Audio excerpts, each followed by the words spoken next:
আমরা ইবাদত করি, ইবাদতের মধ্যে আমাদের শিরিক থেকে মুক্ত থাকে না। ইবাদত করার কথা, আমরা ইবাদতকে বাস্তবায়ন করি, ইবাদত সময় মতো আদায় করি, কিন্তু ইবাদতের মধ্যে শিরিক থেকে যায়, এটা আমরা কখনোই ধারণা করি না। আমরা মনে করি শুধুমাত্র হিন্দু, খ্রিস্টান, বৌদ্ধ, অন্যান্য ধর্মাবলম্বীরা যারা আছে তারাই শুধুমাত্র শিরিক করে, আমরা কখনোই শিরিকের মধ্যে থাকি না। অথচ এই কথা একেবারেই ভুল। আমরা মুসলমান, আমাদের দ্বারাও জায়গা জায়গায় শিরিক হয়ে যায়, এটা আমরা কখনোই কল্পনা করি না। সূক্ষ্ম চোখে যদি আমরা দেখি তাহলে দেখতে পাবো আমাদের দ্বারাও শিরিক হয়ে যায়। তার একটা নমুনা, শিরিক কাকে বলা হয় এটা আমাদেরকে আগে জানা দরকার। শিরিক বলা হয় যে সরাসরি কোনো একটা বস্তুকে, কোনো একটা মূর্তিকে আল্লাহ মেনে তার সামনে মাথা নত করা এবং এটা মনে করা যে এই মূর্তি, এই মাটির তৈরি মূর্তি, এই বস্তুটাই আল্লাহর যেমন ক্ষমতা তার মধ্যে ক্ষমতা আছে, এমন মনে করা হলো শিরিক। শিরিক দুই প্রকার। এই দুই প্রকারের মধ্যে প্রথম যে শিরিকটা, এটা আমাদের দ্বারা সংগঠিত হয় না, তবে দুই নাম্বার যে শিরিক, এই শিরিক থেকে আমরা কখনোই বেঁচে থাকতে পারি না, বেঁচে থাকা অসম্ভব হয়ে যায়।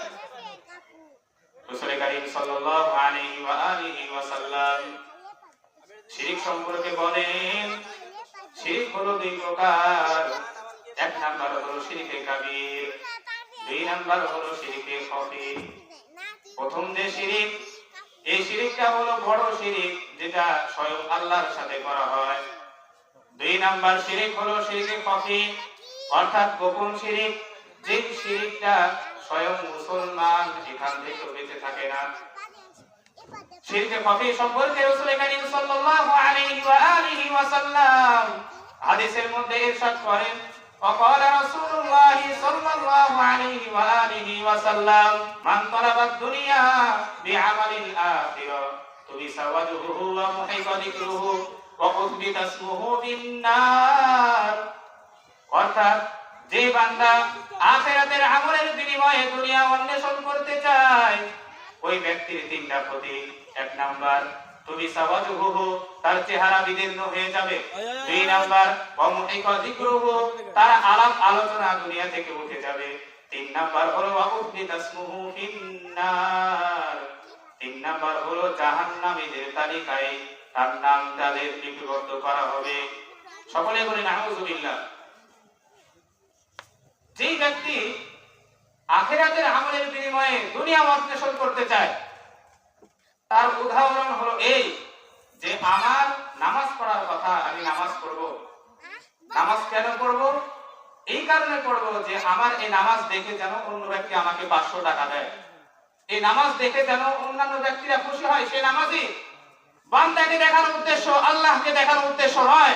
এটাকে বলা হয় শিরকে খফি, অর্থাৎ গোপন শিরিক। যে শিরিক শুধুমাত্র ওই ব্যক্তি জানতে পারে, কোনো ব্যক্তি জানতে পারে না, এটাকে বলা হয় শিরকে খফি। এমন শিরিক যদি কোনো ব্যক্তির মধ্যে থাকে, তাহলে রাসূল বলেন যে তিন নাম্বার যে ক্ষতি, জাহান্নামীদের তালিকায় তার নামটা লেখা হবে।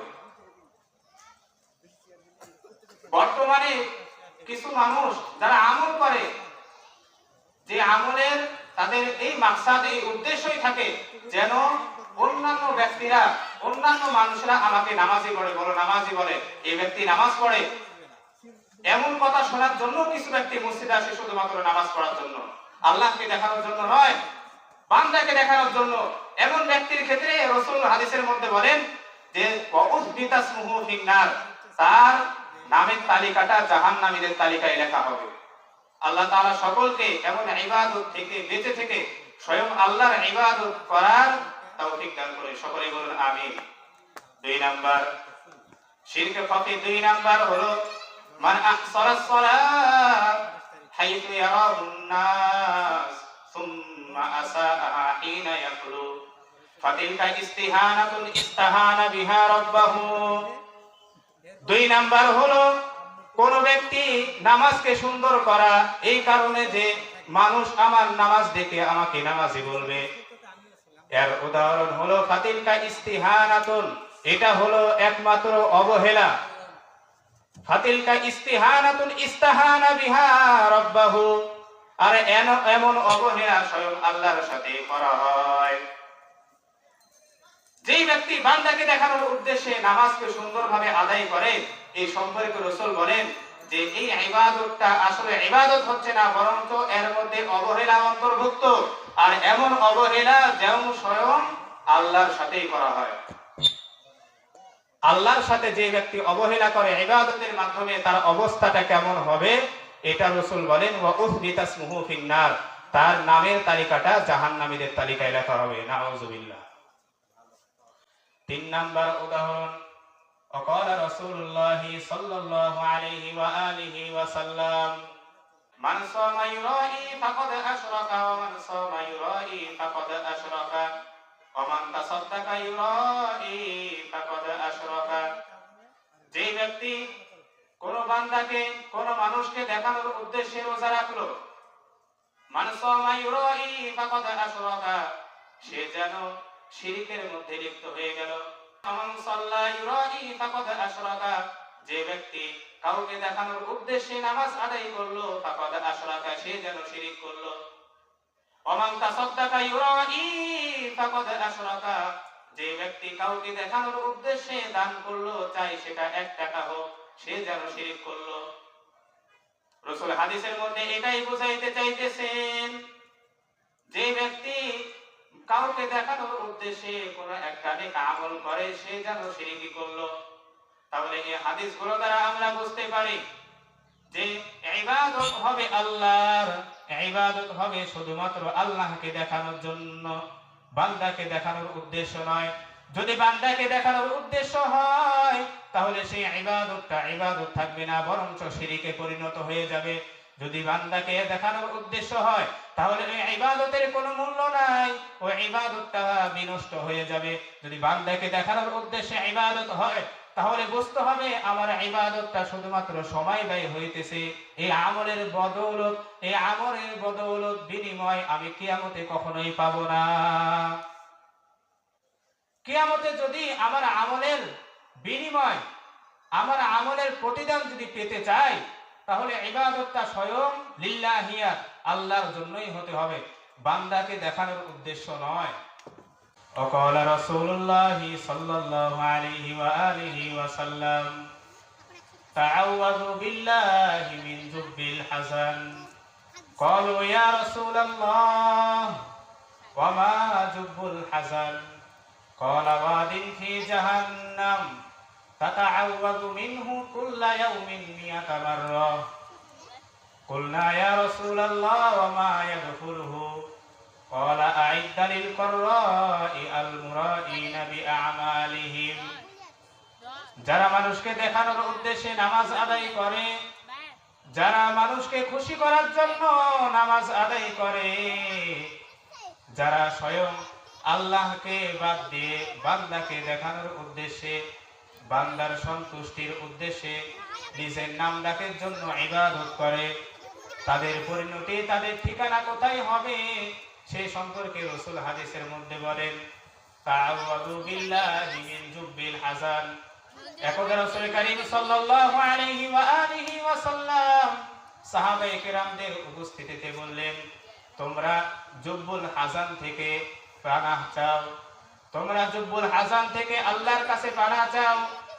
সাহাবায়ে কেরাম তারা রাসূলকে বললেন, ক্বালু ইয়া রাসূলুল্লাহ ওমা জুব্বুল হাসান, ইয়া রাসূলুল্লাহ জুব্বুল হাসান কি? সাহাবায়ে কেরাম রাসূলকে যখন প্রশ্ন করলেন, রাসূল তাদের প্রশ্নের উত্তরে বললেন, ক্বালা ওয়াদিন ফি জাহান্নাম, জুব্বুল হাসান হলো জাহান্নামের এমন একটি উপত্যকা, জাহান্নামু কুল্লা ইয়াউমিন 100 মাররা, যে জাহান্নাম প্রত্যেকদিন ওই স্থান থেকে 100 বার পানাহ চায়।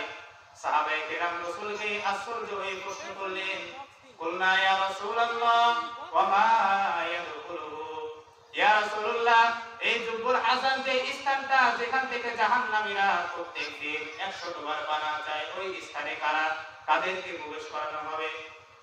ক্বালা আ'ইদ্দা লিল কুররা'i আল মুরাইনা বিআ'মালিহিম, রাসূল তাদের প্রতি উত্তরে বললেন, ওই স্থানটায় ওই জায়গাতে তাদেরকে প্রবেশ করানো হবে যারা শুধুমাত্র মানুষকে দেখানোর উদ্দেশ্যে আমল করে, মানুষকে দেখানোর উদ্দেশ্যে ইবাদত করে, মানুষকে দেখানোর উদ্দেশ্যে রোজা রাখে, মানুষকে দেখানোর উদ্দেশ্যে নামাজ আদায় করে, মানুষকে দেখানোর উদ্দেশ্যে হজ করে, মানুষকে দেখানোর উদ্দেশ্যে যাকাত আদায় করে।